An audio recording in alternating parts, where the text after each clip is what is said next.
Saya hampir terpeleset karena tidak biasa pakai kacamata. Baru belajar pakai kacamata.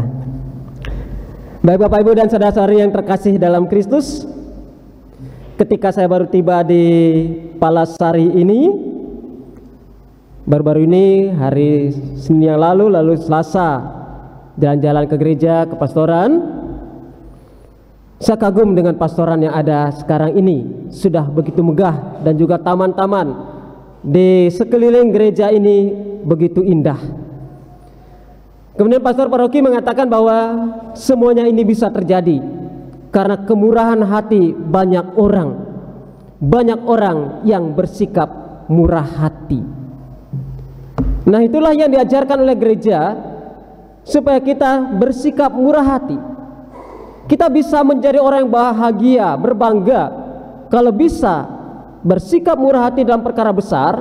Kalau kita juga bahagia bisa bersikap murah hati dalam hal-hal yang kecil, dalam lingkup yang paling kecil, yaitu bermurah hati di tengah-tengah keluarga kita dan dalam hidup harian kita. Nah, saudara-saudari yang terkasih dalam Kristus, sabda Tuhan yang kita dengarkan pada hari ini mengajak kita untuk bersikap murah hati, khususnya di dalam bacaan pertama dan di dalam bacaan Injil. Dalam bacaan Injil yang kita dengarkan tadi, dikisahkan bagaimana Yesus berkata kepada orang-orang Farisi, menyampaikan perumpamaan tentang Lazarus dan juga seorang kaya di depan orang-orang Farisi. Orang-orang Farisi yang dihadapi oleh Yesus pada waktu itu pada umumnya adalah orang-orang yang kaya. Hanya saja sayangnya mereka tidak bersikap murah hati. Oleh karena itulah Yesus menyampaikan kisah tentang Lazarus ini. Dalam kisah tentang Lazarus ini bisa dikatakan ada 3 tokoh utama, yaitu Lazarus, orang kaya, dan Abraham. Dari 3 tokoh ini ada 2 orang yang berbicara, yaitu orang kaya dan Abraham. Sedangkan Lazarus adalah tokoh yang diam. Saudara-saudari yang terkasih dalam Kristus,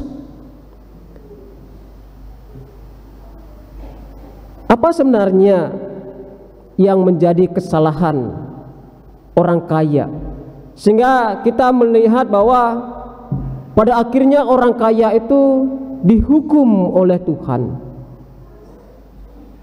Nah, ketika hidup, orang kaya itu hidup di dalam kemewahan, berfoya-foya, berpakaian yang indah, berpesta pora. Apakah itu salah? Itu tidak salah karena dia memang punya hak. Lalu apa kesalahannya? Orang kaya itu juga tidak dikatakan dia mengusir Lazarus, dia mencaci maki Lazarus juga tidak.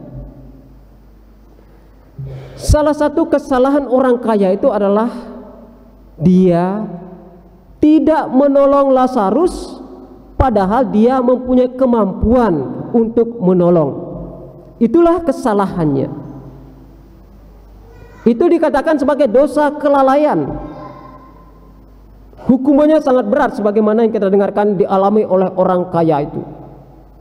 Dia harus menderita dalam pandangan kita di api penyucian yang begitu mengerikan. Nah, inilah akibat dari dosa kelalaian. Di awal perayaan Ekaristi biasanya kita mengaku, saya mengaku karena saya telah berdosa dengan pikiran, perkataan, perbuatan, dan kelalaian.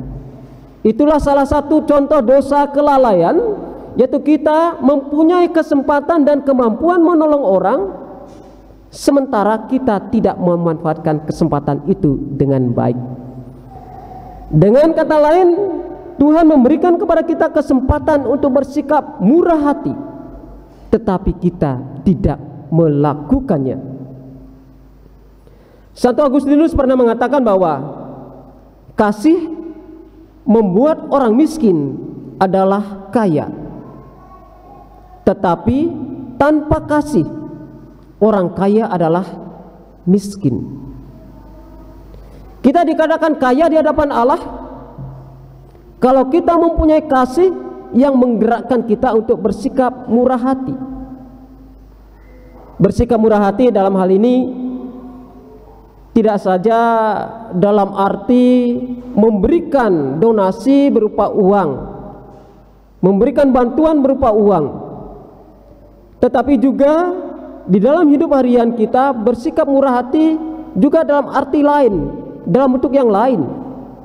Mulai dari hal-hal yang kecil seperti yang saya katakan tadi di awal, memberikan pengampunan kepada sama-sama anggota keluarga kita. Jangan sampai kita bersikap murah hati, sangat dermawan di hadapan banyak orang, di hadapan gereja, sementara kita tidak mampu bersikap murah hati kepada orang-orang yang paling dekat dengan kita, kepada anggota keluarga kita, memberikan maaf, memberikan pengampunan, memberikan perhatian, memberikan pertolongan, mulai hal-hal yang kecil.